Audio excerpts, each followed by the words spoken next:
આપણે બનાવીશું fresh fruit અને ઘરમાં રહેલા ટોસ્ટમાંથી એકદમ નવી મીઠાઈ. આજે આપણે ફ્રૂટ સેલેડ કસ્ટર્ડ પુડિંગ બનાવીશું, જે બનાવવામાં એકદમ સહેલું છે. 15થી 20 જ મિનિટમાં બનીને તૈયાર થઈ જાય છે અને બહુ જ ટેસ્ટી એવું લાગે છે.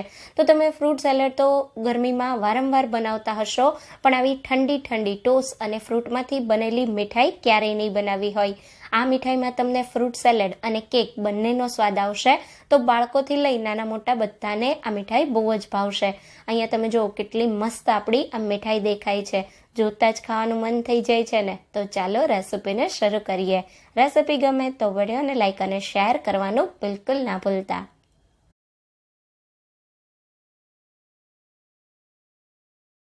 તો હવે સૌથી પહેલાં ફ્રૂટ સેલેડ કસ્ટર્ડ પુડિંગ બનાવવા માટે આપણે કસ્ટર્ડ તૈયાર કરીશું. અહીંયા કસ્ટર્ડ તૈયાર કરવા માટે આપણે એક જાડા તળિયાવાળી કડાઈ લેશું અને એમાં અડધા લીટર જેટલું દૂધ ગરમ કરવા માટે રાખી દઈશું. તો દૂધમાં એક બોઇલ આવે ત્યાં સુધીમાં અહીંયા મેં બીજું અડધા કપ જેટલું દૂધ લીધું છે, જે ઠંડુ દૂધ છે. અને એ દૂધમાં આપણે 1/4 કપ જેટલો વેનીલા ફ્લેવરનો કસ્ટર્ડ પાવડર ઉમેરી દઈશું. અહીંયા તમારે બીજી કોઈ ફ્લેવરનો કસ્ટર્ડ પાવડર લેવો હોય તો એ પણ લઈ શકાય. કસ્ટર્ડ પાવડરને ઠંડા દૂધમાં સારી રીતે મિક્સ કરી દેશું. તો તમે ઠંડા દૂધમાં મિક્સ કરશો એટલે કોઈ લમ્સ નહીં બને અને એકદમ જલ્દીથી આપણું જે કસ્ટર્ડ પાવડર છે એ દૂધ સાથે મિક્સ થઈ જશે. તો એકદમ સરસ આપણું કસ્ટર્ડવાળું દૂધ તૈયાર થઈ ગયું છે અને આપણે કસ્ટર્ડ પાવડર દૂધ સાથે મિક્સ કર્યો ત્યાં સુધીમાં દૂધમાં પણ એક બોઇલ આવી ગયો છે. તો હવે આ સ્ટેજ પર આપણામાં 1/4 કપ જેટલી ખાંડ ઉમેરી દઈશું. ખાંડ અહીંયા તમે થોડી વધારે કે ઓછી ઉમેરી શકો છો. ખાંડને આપણે સારી રીતે દૂધ સાથે મિક્સ કરી ગેસની ફ્લેમ એકદમ સ્લો કરી દઈશું.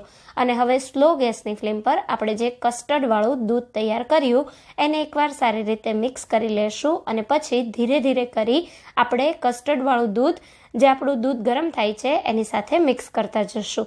તો શરૂઆતમાં તમે દૂધ થોડું થોડું કરી ઉમેરતા જાઓ, ત્યારે કન્ટિન્યુ ચલાવતા રહેવાનું, જેથી દૂધમાં લમ્સ ના બને અને એકદમ સરસ સ્મૂધ એવું આપણું કસ્ટર્ડ તૈયાર થાય. તો અહીંયા તમે જોઈ શકો છો એકદમ સારી રીતે મેં બધું મિક્સ કરી લીધું છે. આપણું દૂધ એકદમ સરસ ખટ્ટું થઈ ગયું છે. સાઈડ પરથી બધી મલાઈને સ્ક્રેપ કરી દૂધ સાથે મિક્સ કરી અને 2 મિનિટ જેવું આને થવા દેશું. તમે જોઈ શકો છો એકદમ સ્મૂધ એવું આપણું કસ્ટર્ડ તૈયાર થઈ ગયું છે. તો હવે સ્લો ગેસની ફ્લેમ પર આપણું કસ્ટર્ડ 2 મિનિટ જેવું થઈ ગયું છે. તો હવે આ સ્ટેજ પર આપણામાં ફ્લેવર માટે એલચીનો પાવડર અને સાથે ડ્રાય ફ્રૂટ્સ ઉમેરીશું. તો અહીંયા મેં 1 નાની ચમચી જેટલો એલચી પાવડર લીધો છે. તમારે ના ઉમેરવો હોય તો સ્કીપ પણ કરી શકાય. અને ડ્રાયફ્રૂટમાં મેં 2 ટેબલસ્પૂન જેટલા બદામના ટુકડા અને 2 ટેબલસ્પૂન જેટલા કાજુના ટુકડા લીધા છે. આ સિવાય અહીંયા તમારે ડ્રાયફ્રૂટમાં અખરોટ, કિસમિસ કે બીજા તમને કોઈ ભાવતા ડ્રાયફ્રૂટ્સ ઉમેરવા હોય તો ઉમેરી શકાય. હવે બધું સારી રીતે મિક્સ કરી દેશું. તો ફક્ત 5 જ મિનિટમાં આપણું એકદમ ટેસ્ટી એવું કસ્ટર્ડવાળું દૂધ તૈયાર થઈ ગયું છે. આ હજી ઠંડુ થશે એટલે એકદમ ઘટ્ટું થઈ જશે. એટલે હવે આ સ્ટેજ પર આપણે ગેસની ફ્લેમને બંધ કરી દઈશું અને આ દૂધને આપણે કમ્પ્લીટ એવું ઠંડુ થવા દઈશું. તો હવે આપણું દૂધ ઠંડુ થાય ત્યાં સુધીમાં આપણે એક બીજી પેનમાં ફરી 1/4 કપ જેટલી ખાંડ લઈશું. જેટલી ખાંડ લીધી એટલું જ આપણે એમાં પાણી ઉમેરી દઈશું અને ખાંડ મેલ્ટ થાય ત્યાં સુધી આને થવા દઈશું.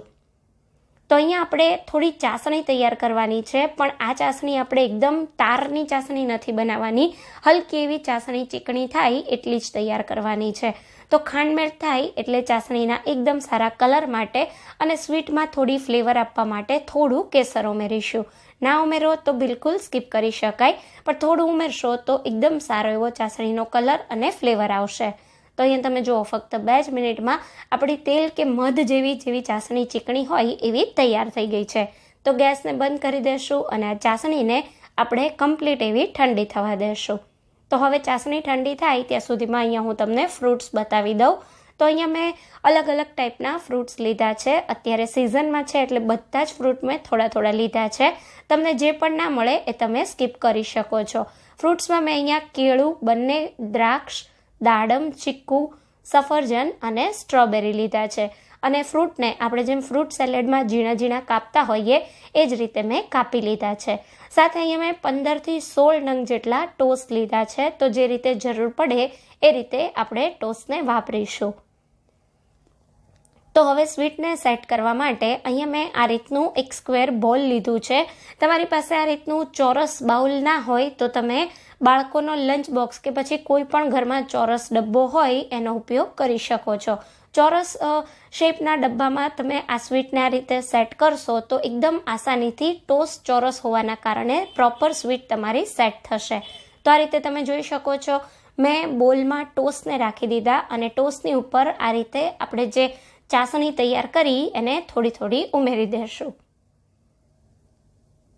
તો તમે જોઈ શકો છો અહીંયા મેં બધા ટોસ્ટ ઉપર આ રીતે થોડી થોડી ચાસણી ઉમેરી દીધી છે, જેથી આપણા જે ટોસ્ટ છે એ બિલકુલ મોળા ના લાગે અને સ્વીટનો ટેસ્ટ એકદમ સરસ આવે. હવે અહીંયા આપણે જે કસ્ટર્ડ બનાવ્યું હતું એ એકદમ સરસ ઠંડુ થઈ ગયું અને તમે જોઈ શકો છો એકદમ એ ઘાટું થઈ ગયું છે. તો હવે આ રીતે આપણે ટોસ્ટ બિલકુલ ના દેખાય એ રીતે ટોસ્ટની ઉપર કસ્ટર્ડનું લેયર કરી દઈશું.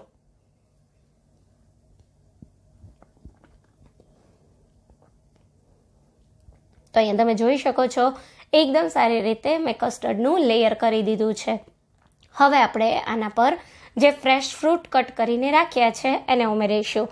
તો ફ્રૂટ્સ અહીંયા મેં જેમ તમને કહ્યું એમ તમે વધારે કે ઓછા અથવા તમને જે ના મળે કે જે ના ભાવતા હોય એને સ્કીપ કરી શકો છો.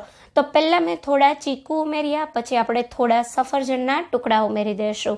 આ રીતે થોડા બધી સાઈડ આપણે સફરજનના ટુકડા ઉમેરી દઈએ, સાથે થોડા સ્ટ્રોબેરીના અને કેળાના પીસીસ ઉમેરીશું. તો દૂધ સાથે તમારે ખાટા ફ્રૂટ ના ઉમેરવા હોય તો ફક્ત જે મીઠા ફ્રૂટ હોય એને તમે લઈ અને આ સ્વીટ બનાવી શકો છો. તો આ રીતે કેળા અને સ્ટ્રોબેરી ઉમેર્યા પછી થોડી આપણે ગ્રીન ગ્રેપ્સ ઉમેરીશું અને સાથે આપણે જે થોડી બ્લેક ગ્રેપ્સ લીધી છે એ લેશું. તો ખાસ ધ્યાન રાખવાનું, આમાં તમે જે દ્રાક્ષ લો છો એ એકદમ સરસ મીઠી હોવી જોઈએ. તો રીતે બંને દ્રાક્ષને આપણે ઉમેરી દઈશું, સાથે થોડા દાડમના દાણા ઉમેરી દઈશું. તો જોતાં જ ખાવાનું મન થાય એવી આપણી આ સ્વીટ બનીને તૈયાર થઈ રહી છે. તો આ રીતે દાડમના દાણા ઉમેરી દો, પછી તમારે બીજું લેયર આ રીતે ટોસ્ટનું કરવાનું છે.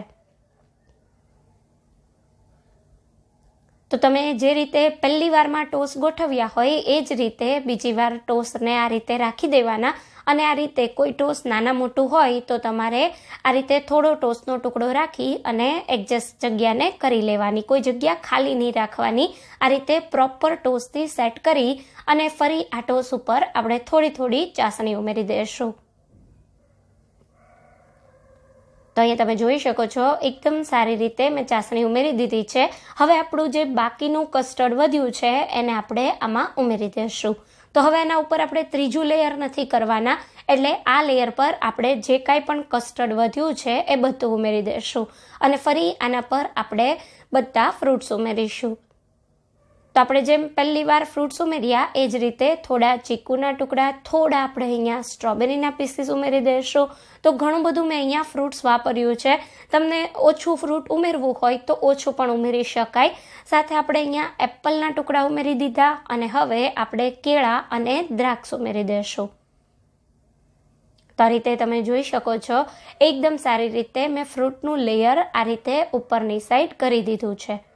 તો એકદમ ટેમ્પટિંગ એવી આપણી આ સ્વીટ દેખાઈ રહી છે. હવે ઉપરથી થોડા દાડમના દાણા ઉમેરી દઈશું અને સાથે ગાર્નિશિંગ માટે આપણે થોડી બદામ અને પિસ્તાની ફ્લેક્સ ઉમેરી દઈશું. ઉપરથી અહીંયા તમારે બીજા કોઈ ડ્રાયફ્રૂટ્સ ઉમેરવા હોય તો એ પણ ઉમેરી શકાય, એનો સ્વાદ પણ એકદમ સરસ લાગે છે. તો આ રીતે તમે જોઈ શકો છો એકદમ સારી રીતે મેં બધું ઉમેરી દીધું. હવે આપણે સ્પેચ્યુલાથી હલકા હાથે આને આ રીતે પ્રેસ કરીશું, પણ એ પહેલાં મારી પાસે જે ચાસણી મેં બનાવી હતી એમાંથી થોડી ચાસણી વધી છે તો એને આપણે આની ઉપર જ આ રીતે ઉમેરી દઈશું, જેથી જે ચાસણી છે એ આપણે ફ્રૂટ્સ પર ઉમેરીશું તો ફ્રૂટ પણ બિલકુલ મોળા નહીં લાગે અને ઉપરનું જે લેયર છે એ એકદમ સારી રીતે સેટ થઈ જશે. તો આ રીતે તમે જોઈ શકો છો જે થોડી ચાસણી વધી હતી એને મેં ઉમેરી દીધી છે. હવે આપણે સ્પેચ્યુલાથી હલકા હાથે આને આ રીતે પ્રેસ કરી દઈશું. તો હવે અહીંયા આપણી આ સ્વીટ બિલકુલ તૈયાર છે. તો આ સ્વીટને આપણે 1 થી 1.5 કલાક માટે ફ્રીઝમાં સેટ થવા રાખી દઈશું, જેથી આમાં જે કસ્ટર્ડ છે એ એકદમ સારી રીતે જામી જશે અને એકદમ સરસ આપણા જે ટોસ્ટ છે એ કસ્ટર્ડની ફ્લેવરને એબ્ઝોર્બ કરી લેશે અને આપણી સ્વીટ ખાવામાં એકદમ સરસ લાગશે. તો 1 કલાક માટે આને ફ્રીઝમાં રાખી દઈએ. ફ્રીઝરમાં નથી રાખવાનું, ફ્રીઝમાં રાખીશું.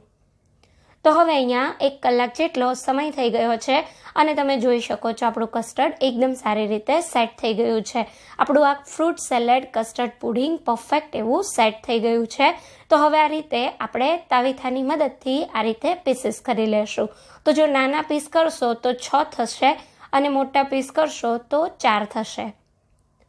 તો આ રીતે તમે જોઈ શકો છો, આ રીતે એકદમ ઇઝીલી આપણી સ્વીટ જે છે એ આ રીતે અનમોલ્ડ થઈ જાય છે અને પરફેક્ટ એવી આ સેટ થઈ ગઈ છે.